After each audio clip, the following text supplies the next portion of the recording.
Hi guys, welcome to vlogs of Sandhya. இன்றைக்கி நம்ம என்ன பார்க்க போகிறோன்னா ஒரு குக்கிங் வீடியோ தான். அதுவுமே எங்கள் அம்மா special mixture chutney. Actually mixture chutney நாங்கள் தான் பேர் வச்சுருக்கோம். வாங்க ஃபஸ்ட் இன்க்ரீடியன்ஸ் பார்த்து வந்துடுவோம்.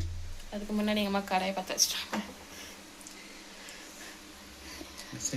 வரமிளகாய் 8, சிறு துண்டு இஞ்சி, 2 பூண்டு, கருவேப்பிலை மல்லி கொஞ்சம், வெங்காயம் 100 கிராம், கடலைப்பருப்பு 50 கிராம், 20 உளுத்தம் பருப்பு, 5 தக்காளி, தேவைக்கு அளவான உப்பு, தேவையான அளவுக்கு எண்ணெய் ஊற்றிக்கோங்க.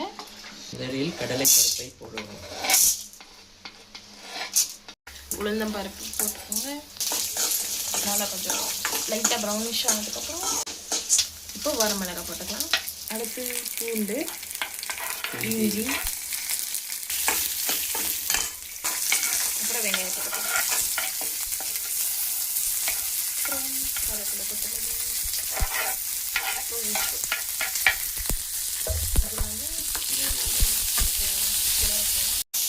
இப்போ தக்காளி போட்டுக்கலாங்க.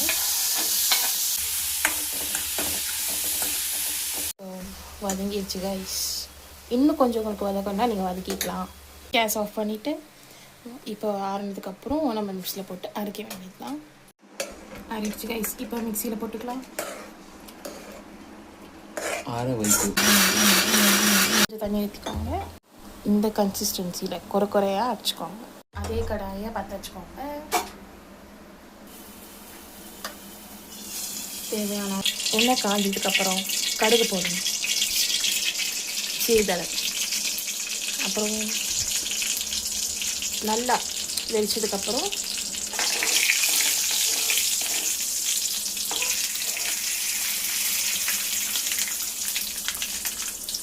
வெடிச்சது பார்த்தீங்கன்னா இப்போது உளுந்தம் பருப்பு போடணும், அப்புறம் பெருங்காயம். இப்போ நல்லா கிளறுங்க. இப்போ இந்த உளுந்தம் பருப்பு லைட்டாக ப்ரௌனிஷ் ஆனதுக்கப்புறம் நம்ம சட்னி அரைச்சி வச்சுருக்கோம்ல அது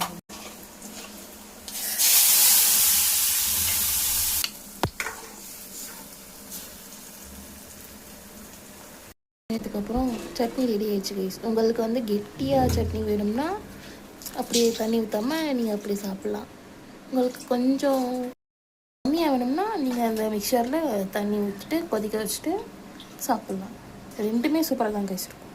தோசைக்கு, இட்லிக்கு, சப்பாத்தி, பொங்கல், ரைஸில் கூட நீங்கள் போட்டு சாப்பிட்லாம் கைஸ். எல்லாத்துக்குமே செம்மையாக இருக்கும்.